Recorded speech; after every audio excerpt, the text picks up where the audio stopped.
السلام علیکم ورحمۃ اللہ وبرکاتہ۔ بہت سارے دوست احباب اس چیز سے بہت پریشان ہیں کہ ان کے ذاتی گھر نہ ہونے کی وجہ سے کہیں کسی کے گھر میں کسی جگہ پر رینٹ پر کرائے پر رہنا پڑ رہا ہے، یا جو بہت سارے دوست کاروبار کر رہے ہیں اپنی ذاتی دکان نہ ہونے کی وجہ سے کسی کے رینٹ کی دکان پہ ان کو کاروبار کرنا پڑ رہا ہے،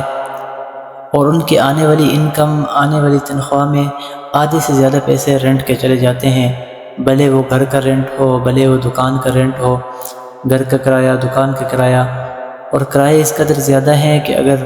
ان کی انکم میں سے کرائے دیے جائیں تو دیگر اخراجات کا پورا ہونا بہت مشکل ہوتا ہے۔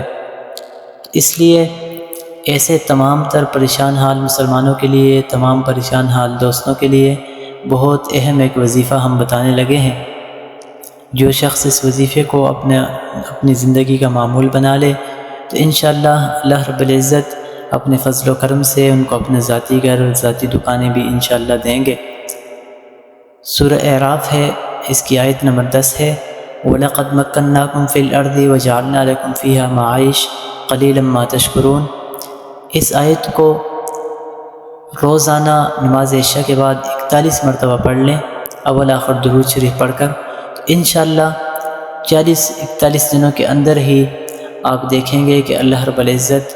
اپنے ذاتی گھر کے لیے آپ کو اسباب مہیا کریں گے۔ آپ کو اپنے ذاتی گھر کے لیے اسباب مہیا کرنے کے ساتھ ساتھ آپ کو اپنے ذاتی گھر کے راستے، اپنے ذاتی گھر ملنے کی طرف اسباب نظر آئیں گے، اور انشاءاللہ اللہ رب العزت بہت جلد ہر شخص کو اپنا ذاتی گھر نصیب فرمائیں گے۔ اللہ رب العزت سے دعا و التجا ہے کہ اللہ ہم سب کی تمام پریشانیوں کو دور فرما دیں۔ اگر ہماری ویڈیو آپ کو اچھی لگی ہو تو ویڈیو کو لائک کیجئے، چینل کو سبسکرائب کیجئے اور بیل آئیکن کو پریس کیجئے تاکہ آنے والی ہر ویڈیو آپ تک پہنچ سکے۔ ملتے ہیں اگلی ویڈیو میں، تب تک کے لیے اللہ حافظ۔